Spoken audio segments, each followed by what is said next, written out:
Hello students, स्वागत है आप सबों का टेक्निकल क्लासेस में। और आज का सेशन जो है बहुत ही इम्पोर्टेंट सेशन रहने वाला है आप लोगों का। और ये subject Bihar polytechnic electrical engineering और इलेक्ट्रॉनिक्स इंजीनियरिंग वाले स्टूडेंट्स के लिए इम्पोर्टेंट है। मतलब आपको इस थर्ड सेमेस्टर में है पढ़ने का है। तो अब सवाल उठता है सबसे पहले कि सर एक सब्जेक्ट दोनों डिपार्टमेंट को पढ़ने का है क्या? हाँ, एक ही सब्जेक्ट दोनों डिपार्टमेंट को पढ़ने का है, बट उसमें अब अगर आप देखेंगे जाकर के सिलेबस में, तो सिर्फ थोड़ा-सा नेम का डिफरेंस है, ठीक है? बट इस नेम को डिफरेंस को लोग क्या करते हैं, इग्नोर कर देते हैं। सोचते हैं दोनों तो एक ही चीज़ है, दोनों में डिफरेंस कहाँ पे? और क्यों डिफरेंस है एक्चुअली, ठीक है? तो अगर आप इलेक्ट्रिकल इंजीनियरिंग वाले सिलेबस को उठा करके चेक करेंगे, तो वहाँ पे आपको जो है लिखा हुआ मिलेगा इलेक्ट्रिकल सर्किट, ठीक है? वहाँ पे सिलेबस में क्या मेंशन किया हुआ रहेगा? इलेक्ट्रिकल सर्किट, ठीक है? और इलेक्ट्रॉनिक्स इंजीनियरिंग वाले सिलेबस को अगर आप ओपन करके देखेंगे, तो वहाँ पे आपको लिखा हुआ मिलेगा electric circuits and network. Electric circuits and network, कहेंगे सर क्या दोनों में क्या डिफरेंस है, दोनों में क्या सिमिलरिटी है, ठीक है? द फर्स्ट क्वेश्चन जो एराइज होता है यहाँ से, दोनों में क्या डिफरेंस है और दोनों में क्या सिमिलरिटीज है। इलेक्ट्रॉनिक्स वाले में एक टर्म ज्यादा क्यों है? इलेक्ट्रॉनिक्स वाले में अगर हम देखें, तो ये जो आपका नेटवर्क है ये एक्स्ट्रा क्यों ऐड किया गया है? अगर आप इलेक्ट्रिकल वाले में देखेंगे तो सिर्फ और सिर्फ जो है इलेक्ट्रिक सर्किट जो है हमें पढ़ने का दिया हुआ है, ठीक है? तो this question is very important and this is very important to understand this question, ठीक है? अब बात आती है कि स्टूडेंट्स लोग कैसे सब्जेक्ट्स के लिए मोटिवेट, ठीक है ना? तो मोटिवेशन जो है आपको यहीं से स्टार्ट होगा, यहीं से आपको मोटिवेशन बिल्डअप करना पड़ेगा, ठीक है? बिल्डअप इस तरीके से करना होगा कि आपके अंदर ये चीज डेवलप होना चाहिए कि हमें सब्जेक्ट सीखना है। मुझे इलेक्ट्रिकल इंजीनियरिंग और इलेक्ट्रॉनिक्स इंजीनियरिंग क्या होता है इसके बारे में जानना है, ठीक है? और ये चीजें स्टार्ट कहाँ से होगा? ये चीजें स्टार्ट आपका यहाँ से होगा। क्लियर? सो आप सभी लोग पिछले सेमेस्टर में पढ़े होंगे कि सर्किट क्या होता है, नेटवर्क क्या होता है। ये डिफिनेशन जो है आप लोग जानते हैं ऑलरेडी, डिस्कस करने की जरूरत नहीं है। सर्किट वैसे कॉम्बिनेशन ऑफ एलिमेंट्स को बोलेंगे जहाँ से आपको कोई क्लोज्ड पाथ मिलता हो, ठीक है ना? अगर आपके सर्किट में एक भी क्लोज्ड पाथ अगर होगा तो हम उसको क्या बोलेंगे? सर्किट बोलेंगे, ठीक है? और हमारे नेटवर्क में या हमारे सिस्टम में कोई भी क्लोज पाथ नहीं है, तो उसको हम लोग क्या बोल सकते हैं? नेटवर्क बोल सकते हैं। तो suppose suppose I am taking a simple network, for example this is a resistor, another resistor, this is a voltage source, ठीक है? For example this is the network और सर्किट। तो यहाँ पे अगर आप देखेंगे तो this is R1, let us take this is R2, this is R3। यहाँ पे आपको क्या दिख रहा है? एक क्लोज्ड पाथ आपका दिख रहा है। दैट मीन्स यहाँ पे आपका जो है सर्किट में करंट का फ्लो होगा, ठीक है? करंट का फ्लो जहां पे भी होगा उसको हम लोग क्या बोल सकते हैं? सर्किट बोल सकते हैं, ठीक है? अब कहेंगे सर नेटवर्क अगर हम इसको हटा दें, सॉरी, अगर हम इसको यहाँ से हटा दें, डिलीट कर दें, ठीक है? तो इस केस में आपका जो होगा करंट आपका फ्लो नहीं होगा, करंट आपका फ्लो नहीं होगा। सो why this is important? Why? अगर किसी नेटवर्क में या सर्किट में करंट अगर आपका फ्लो नहीं हो रहा है, so why this is important? This is this is important to understand. ये चीज आपको समझना बहुत ही इंपॉर्टेंट है। और यहीं से जो है डिफ्रेंशिएट होता है इलेक्ट्रिकल और इलेक्ट्रॉनिक्स इंजीनियरिंग, ठीक है? कि इलेक्ट्रिकल वाले जो जो भी स्टूडेंट्स होंगे वहां पे आप उनके लिए जो इंपॉर्टेंट होगा क्लोज्ड पाथ इंपॉर्टेंट होगा, बट इलेक्ट्रॉनिक्स वाले के लिए क्लोज्ड पाथ के साथ साथ जो है ओपन पाथ का भी इंपॉर्टेंस होगा, ओपन पाथ का भी रिक्वायरमेंट होगा। कहेंगे सर ओपन क्यों जरूरी होगा? Because because in electronics because in electronics the signal is transmitted in if the circuit is open।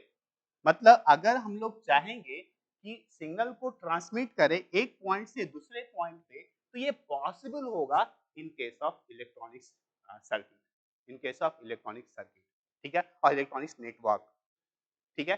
तो इलेक्ट्रॉनिक्स वाले जो होते हैं वहां पे आपका ओपन कंडीशन में भी सिग्नल का फ्लो, सिग्नल का फ्लो वन पॉइंट टू आपका अनदर पॉइंट आपका पॉसिबल होता है। लेकिन लेकिन इलेक्ट्रिकल सर्किट की अगर हम बात करें, इलेक्ट्रिकल सर्किट की अगर हम बात करें, तो वहां पे आपका करंट का फ्लो या सिग्नल का फ्लो या पावर का flow one point two another point नहीं पॉसिबल है, क्योंकि वहां पे आपका क्लोज्ड पाथ नहीं है। सर क्यों नहीं पॉसिबल है? इलेक्ट्रॉनिक्स वाले में क्यों पॉसिबल होगा, इलेक्ट्रिकल वाले में क्यों पॉसिबल नहीं होगा? बिकॉज बिकॉज इलेक्ट्रिकल वाले जो होते हैं लो फ्रीक्वेंसी पे काम करते हैं, इलेक्ट्रिकल वाले जो होते हैं वो आपका लो फ्रीक्वेंसी पे काम करते हैं, और जो इलेक्ट्रॉनिक्स वाले होते हैं, इलेक्ट्रॉनिक्स वाले जो होते हैं वो हाई फ्रीक्वेंसी पे काम करते हैं।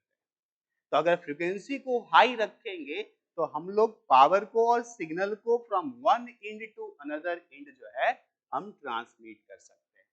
लेकिन in case of low frequency we cannot send power from one point to another point if your circuit is open.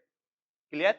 सो ये चीज आपको समझ में आ गया कि इलेक्ट्रिकल वाले में क्यों दिया है इलेक्ट्रिक सर्किट, है ना, इलेक्ट्रिकल वाले में पढ़ने का क्या दिया हुआ है, इलेक्ट्रिक सर्किट। अब बताइए क्यों दिया हुआ है, क्यों दिया हुआ है? बिकॉज यहाँ पे बिना क्लोज पाथ का हम लोग पावर को फ्लो नहीं करा सकते हैं। Electrical engineering deal with the low frequency and high power.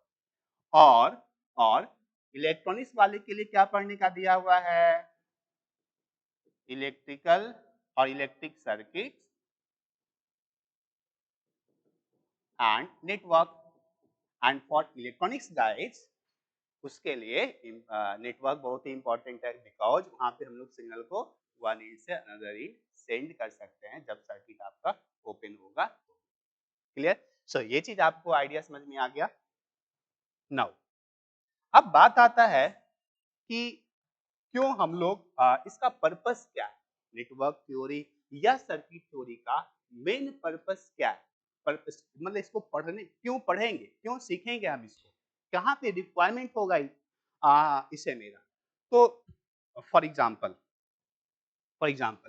मान लेते हैं कि एक सपोज कोई सिस्टम है, मान लेते हैं कोई सिस्टम है, चाहे ओपन हो या क्लोज जो भी सिस्टम है आपका, ठीक है, और हम इस सिस्टम का क्या करना चाहते हैं, VI कैरेक्टरिस्टिक्स को फाइंड आउट करना चाहते हैं। क्या करना चाहते हैं, VI मतलब वोल्टेज करेंट कैरेक्टरिस्टिक्स को फाइंड आउट करना चाहते हैं और देखना चाहते हैं कि इसका VI कैरेक्टरिस्टिक्स किस टाइप का होगा। तो आप क्या करेंगे, क्या करेंगे आप इसको यहाँ पे कहेंगे सर वोल्टेज यहाँ पे अप्लाई करेंगे और यहाँ पे करंट को फाइंड आउट करेंगे, और चाहेंगे तो इस वोल्टेज और करंट को हम ग्राफ में प्लॉट कर सकते हैं और उसके बाद एनालाइज कर सकते हैं कि आपका ग्राफ या मेरा ग्राफ जो है किस टाइप का मिल रहा है ना, मेरा ग्राफ किस टाइप का मिल रहा है। तो वहां से जो है हम लोग फाइंड आउट कर सकते हैं VI characteristics, but in that condition you have to apply that voltage in that system, है ना। सपोज आपके पास फैन है, ठीक है, आप लेकर के आए मार्केट से फैन, सीलिंग फैन या टेबल फैन जो भी है, आप फाइंड आउट करना चाहते हैं कि इसको 100 वोल्ट देंगे तो क्या होगा, कितना स्पीड से रन करेगा, 200 वोल्ट देंगे तो कितना स्पीड से रन करेगा, 250 वोल्ट देंगे तो क्या होगा, 300 वोल्ट देंगे तो क्या होगा, 350 वोल्ट देंगे तो क्या होगा। तो आपको पार्टिकुलरली क्या देना पड़ेगा, वहां पे वोल्टेज इनपुट कराना पड़ेगा और उसके बाद देखना पड़ेगा कि क्या हो रहा है सिस्टम के अंदर या आपके फैन के अंदर, ठीक है। That means you have to physically apply that voltage and analyse the system. Clear? System करने का मतलब हुआ कि आपका फैन। सो हम लोग क्या कर सकते हैं कि डायरेक्टली जो है उसमें हम लोग वोल्टेज और करंट को अप्लाई कर सकते हैं, वन मेथड। अब सपोज मान लेते हैं कि आप 1000 रुपीज में फैन लेकर के आए घर मार्केट से और आप फैन को चेक करने की कोशिश कर रहे हैं, देखना चाह रहे हैं कि वोल्टेज को अप्लाई करने से, वोल्टेज को बढ़ाने से क्या क्या हो रहा है। तो मान लेते हैं कि 230 250 तक आपका जो फैन है सही तरीके से वर्क किया, उसके बाद आप क्या किए, 300 वोल्ट अप्लाई कर दिए या 350 वोल्ट अप्लाई कर दिए, देखिए फैन ही जल गया, तो आप कहेंगे कि क्या हो गया, मेरा 1000 रुपये का नुकसान हो गया। हमको चाहिए था VI कैरेक्टरिस्टिक्स फाइंड आउट करना चाह रहे थे, इसका कैरेक्टरिस्टिक्स किस टाइप का होगा, किस टाइप से ये फैन वर्क करेगा, और उसके बदले में मुझे 1000 रुपीज का नुकसान भुगतना पड़ गया। तो क्या आप चाहेंगे कि हम 1000 रुपीज का नुकसान भुगते? नहीं, बिल्कुल भी नहीं। क्या? तो उससे बचने के लिए हम लोग क्या करेंगे कि फैन का एक मैथमेटिकल मॉडल डेवलप करेंगे। क्या? फैन का हम लोग क्या कर सकते हैं, एक मॉडल डेवलप कर सकते हैं ऑन पेपर। ऑन पेपर हम लोग क्या कर सकते हैं, मैथमेटिकल मॉडल डेवलप कर सकते हैं। ठीक है? सो मैथमेटिकल मॉडल फॉर एग्जांपल हम फैन को एक रेसिस्टर और इंडक्टर कुछ इस तरीके से हम डेवलप कर दिए। अब उसके बाद आपको जो चीज एनालाइज करना है, जितना वोल्टेज का एनालाइज करना है, आप एनालाइज कर लीजिए और चेक कर लीजिए कि कहाँ तक मेरा जो है फैन सेफली ऑपरेट होगा। जहां तक फैन आपका सेफली ऑपरेट होगा वहीं तक हम वोल्टेज को अप्लाई करेंगे और उसके बाद वोल्टेज अप्लाई नहीं करेंगे। लाइक दैट आप इलेक्ट्रॉनिक सर्किट का भी एग्जांपल ले सकते हैं। कोई एम्पलीफायर है, कहाँ तक एम्पलीफाई कर सकता है किसी वोल्टेज को, हम लोग क्या कर सकते हैं उसके लिए, हम लोग उसका फिजिकल मैथमेटिकल मॉडल डेवलप करेंगे और हम उसमें वोल्टेज का कुछ वैल्यू लेंगे, चेक करेंगे कि उसके लिए हमको क्या आउटपुट मिल रहा है। डिफरेंट डिफरेंट वोल्टेज लेकर के हम लोग आउटपुट को फाइंड आउट कर सकते हैं। क्लियर? सो नेटवर्क थ्योरी हमारे लिए किस लिए इंपॉर्टेंट है? नेटवर्क थ्योरी के हेल्प से और सर्किट थ्योरी के हेल्प से हम लोग क्या करेंगे, उसका मैथमेटिकल मॉडल को डेवलप करेंगे। ठीक है? और मैथमेटिकल मॉडल को डेवलप करने के बाद हम उसको क्या कर सकते हैं, इजीली एनालाइज कर सकते हैं और नुकसान होने से बच सकते हैं। ठीक है? एक आपको एक बहुत अच्छा एग्जांपल आपको दिखाते हैं और एग्जांपल हम आपको बताते हैं कि सपोज आप यू आर कुछ मान लेते हैं कि आप सिविल इंजीनियर हैं फॉर एग्जाम्पल। ठीक है? कुछ देर के लिए तो मान ही सकते हैं कि आप सिविल इंजीनियर हैं। घर में जब काम होता है तो कुछ ना कुछ तो दिमाग दे ही देते हैं। So assume that you are a civil engineer. Clear? So you build a bridge. आप क्या किए, एक ब्रिज को बनाए। ठीक है? करोड़ रुपया उसमें खर्च हुआ, 1000 करोड़ उसमें खर्च हुआ और उसके बाद आप क्या करना चाह रहे हैं कि इस ब्रिज को टेस्ट करना चाह रहे हैं कि ये ब्रिज जो है कितना लोड तक सस्टेन कर सकता है। तो आप क्या करेंगे, उस ब्रिज पे लोड अप्लाई करेंगे फिजिकली। क्या फिजिकली अप्लाई कर, आप मान लेते हैं कि कुछ देर के लिए आप फिजिकल अप्लाई कर रहे हो लोड। ठीक है? और लोड को अप्लाई करते गए एक सर्टेन कंडीशन में आपका जो लोड है इतना ज्यादा हो गया कि ब्रिज आपका टूट गया। आप बताइए कि 1000 करोड़ का जो यहाँ पे इन्वेस्टमेंट हुआ था, ये किसके किसके पैकेट से जाएगा? मतलब नुकसान हो गया ना, नुकसान हो गया ना। तो इसका मतलब ये है कि अगर कोई सिस्टम को हम लोग को एनालाइज करना होता है तो उसके लिए मुझे क्या करना होता है, उसका एक मैथमेटिकल मॉडल हम लोग डेवलप करते हैं और उसके बाद उसको एनालाइज करते हैं और एनालाइज करके हम पता करते हैं कि कहाँ तक ये जो सिस्टम है सेफली वर्क कर सकता है। तो इस तरीके का लॉसेस हम लोग के साथ में ना हो। ठीक है? तो उसको रिड्यूस करने के लिए लाइक दैट एग्जांपल हम ले सकते हैं, इसका भी एग्जांपल है मेरे पास इलेक्ट्रिकल के लिए भी। सो इससे इसका नुकसान हमें भुगतना ना पड़े। क्लियर? लाइक दैट ट्रांसफार्मर, देख रहे हैं ट्रांसफार्मर क्या हो गया, ये पूरा लोड से लोड, इतना ज्यादा लोड शायद इसमें अप्लाई हो गया तो ट्रांसफार्मर ही आपका जल गया। तो ट्रांसफार्मर का कॉस्ट कितना होता है, लाखों में कॉस्ट होता है। ठीक है? तो अगर आप ट्रांसफार्मर पे डायरेक्टली लोड को अप्लाई करके चेक करने की कोशिश करेंगे तो एक सर्टेन लोड कंडीशन ऐसा होगा जहाँ पे ट्रांसफार्मर में बहुत ज्यादा करंट फ्लो होगा और ट्रांसफार्मर आपका जल जाएगा। ठीक है? तो ट्रांसफार्मर जले नहीं, हम लोग को पता रहे कि हम लोग कहाँ तक इसमें लोड अप्लाई कर सकते हैं, कितना लोड अप्लाई कर सकते हैं। तो उसके लिए मुझे क्या करना होगा, इसका मैथमेटिक्स डेवलप करके उसको एनालाइज करना पड़ेगा और इसी मैथमेटिक्स को डेवलप करके एनालाइज करना जो है नेटवर्क थ्योरी और सर्किट थ्योरी से हम लोग कर पाते हैं। क्लियर? सो समझ में आ गया कि नेटवर्क थ्योरी क्यों इंपॉर्टेंट है और सर्किट थ्योरी हमारे लिए क्यों इंपॉर्टेंट है। क्लियर? सो मतलब नेटवर्क थ्योरी जो है यहाँ से हम लोग दो काम कर सकते हैं। पहला, सर्किट को एनालाइज कर सकते हैं, जैसा कि हम आपको ये बताए कि सर्किट ऑलरेडी बन चुका है, सर्किट ऑलरेडी बना चुके हैं हम लोग, सिस्टम मेरे पास ऑलरेडी है और हम चाहते हैं कि इस सिस्टम को एनालाइज करें। ठीक है? एनालाइज करने का मतलब already you have a system, already you have a system, already you have a system and you want to analyze it. So here network theory और circuit theory will help you. मतलब यहाँ पे आपको network theory और circuit theory क्या करेगा, help करेगा इसको एनालाइज करने के लिए। उसके बाद दूसरा चीज हम यहाँ से क्या कर सकते हैं कि अगर सपोज इस सिस्टम को डिजाइन करना है ना, एनालाइज करने से पहले मुझे क्या करना होगा, सर्किट को डिजाइन करना होगा। मान लेते हैं कि सपोज आप कोई फिल्टर को डिजाइन करें, घर में एक फिल्टर होता है ना, वाटर फिल्टर। चलिए वाटर फिल्टर तो बहुत ही कॉम्प्लेक्स स्ट्रक्चर है, ठीक है। तो हम एक इलेक्ट्रिकल फिल्टर का बात करते हैं, लो पास फिल्टर, ठीक है।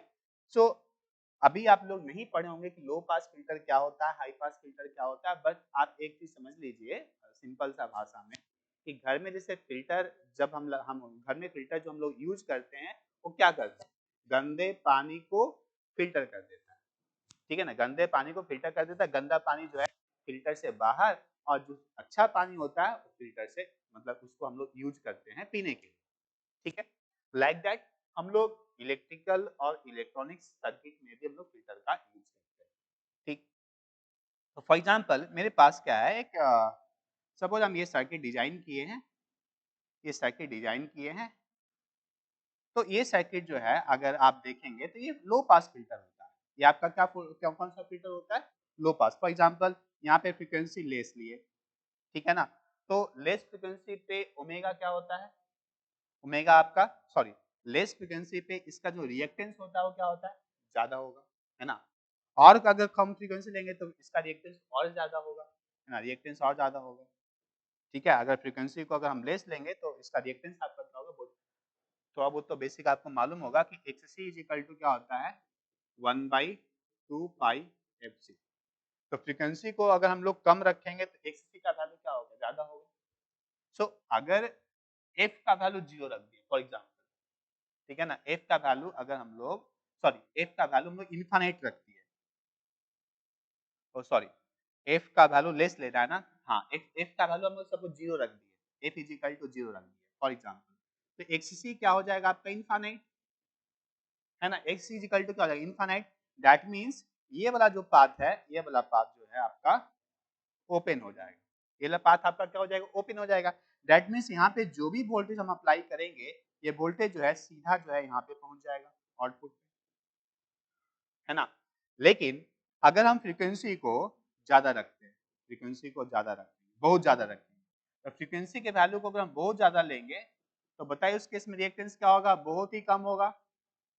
अगर f का वैल्यू इनफाइनाइट रख दिया, f का वैल्यू इनफाइनाइट रख दिया, तब उस केस में क्या होगा, रिएक्टेंस आपका जीरो हो जाएगा। जीरो करने का मतलब ये आप पॉइंट आपका शॉर्ट सर्किट हो गया। अब जब शॉर्ट सर्किट होगा तो हमको कोई वोल्टेज ही नहीं मिलेगा, कोई वोल्टेज ही हमको नहीं मिलेगा, ठीक है ना। दैट मीन्स वो क्या कर रहा है बेसिकली ये सर्किट, कि जब हम लोग फ्रीक्वेंसी इन्फिनिटी लिए तो आउटपुट में हमको कुछ नहीं मिला, क्योंकि इसका रिएक्टेंस जीरो, कोई भी वोल्टेज अप्लाई करेंगे हमको आउटपुट में नहीं मिलेगा, मतलब आउटपुट वोल्टेज आपका जीरो। सो हाई फ्रीक्वेंसी पे हमको आउटपुट कुछ नहीं मिल रहा है, लेकिन लो फ्रीक्वेंसी पे मुझे आउटपुट मिल रहा है, तो इसको हम लोग क्या बोल सकते हैं, लो पास फिल्टर। क्या बोल सकते हैं इसको हम लोग, लो पास फिल्टर बोल सकते हैं। इसको हम लोग दूसरे तरीके से ऐसे भी मॉडल कर सकते हैं,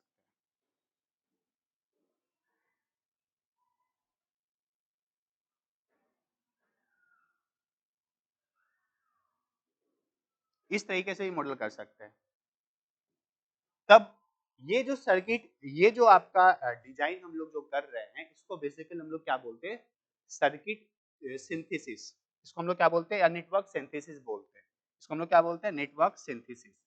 तो नेटवर्क सिंथेसिस में बेसिकली हम लोग क्या करते हैं, हम लोग किसी भी सिस्टम को डिजाइन करते हैं और देखते हैं कि कौन सा डिजाइन हमारे लिए सुटेबल होगा, कौन सा डिजाइन हमारे लिए सुटेबल होगा। But this network synthesis is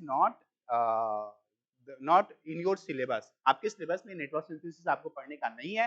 that means design करने से रिलेटेड चीज आपको पढ़ने का नहीं, ठीक है।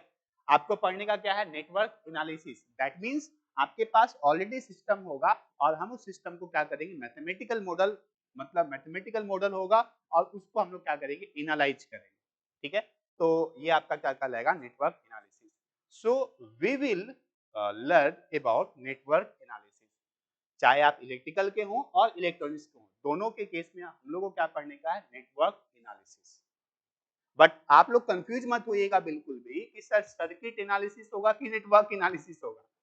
वो उस पे दिमाग मत खपत कीजिए। अगर सर्किट होगा, सर्किट मतलब क्लोज्ड पाथ होना चाहिए, नेटवर्क मतलब ओपन पाथ होना चाहिए। ठीक है? सो इसमें आप कभी कंफ्यूज मत कीजिएगा सर सर्किट लिखना सही है यहाँ पे कि नेटवर्क लिखना सही है यहाँ पे। ठीक है? Don't confuse in circuit and network. Just remember it कि सर्किट मतलब at least one closed part should be there. ठीक है? उसके बाद दिमाग मत लगाइए कि सर्किट एनालिसिस लिखे या नेटवर्क एनालिसिस लिखे। ठीक है? सो इस लेक्चर में यहीं तक डिस्कस करेंगे। इसके बाद का जो लेक्चर होगा उसमें हम लोग इलेक्ट्रिकल के लिए अलग से हम लोग स्टार्ट कर देंगे सिलेबस में जो आपको पढ़ने का है एसी एनालिसिस। तो एसी एनालिसिस का बेसिक्स हम लोग स्टार्ट करेंगे इलेक्ट्रिकल वाले स्टूडेंट्स के लिए। और जो इलेक्ट्रॉनिक्स वाले जो स्टूडेंट होंगे तो उन लोगों को पढ़ने का है नोडल और mesh analysis like that KCL और केवीएल। तो हम लोग वहां से स्टार्ट करेंगे। ठीक है? But this lecture is common for both electrical student and electronics student. अब क्यों कॉमन था ये आइडिया आपको ऑलरेडी मतलब समझ में आ गया होगा इस लेक्चर में। सो अगर इसमें कुछ भी डाउट हो, ठीक है, कहीं पे भी आपको अगर डाउट रह गया हो तो आप जो है क्वेश्चन पूछ सकते हैं, कमेंट करके क्वेश्चन पूछ सकते हैं या जो भी सोर्सेस अवेलेबल है उसके थ्रू आप क्वेश्चन को पूछ सकते हैं। ठीक है? और अगर कोई भी डाउट होगा तो हम लोग इस क्लास में डिस्कस करेंगे। ठीक है? So thank you and stay tune with us.